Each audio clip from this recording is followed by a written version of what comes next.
Howard sharing a holiday party recipe he calls dressed up Weenie Wellingtons in the Mr. Food Test Kitchen.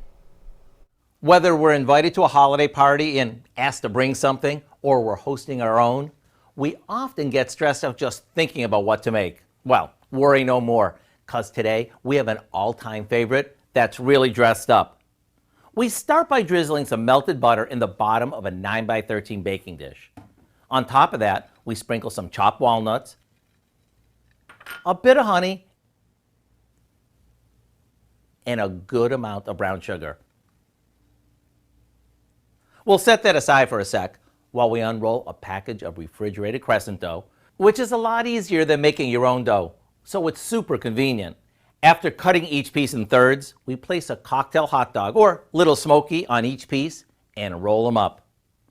We place these on top of the brown sugar walnut mixture, making sure we space them out so they have plenty of room to bake.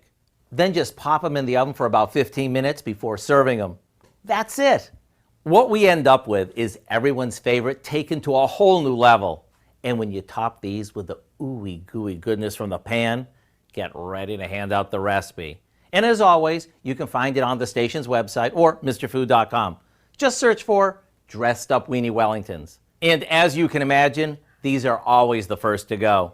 I'm Howard in the Mr. Food Test Kitchen with Kelly, who's always the first one to show up as soon as these come out of the oven. After all, she too, like you, looks for every reason to say, ooh, it's so good. Hey, that's my line.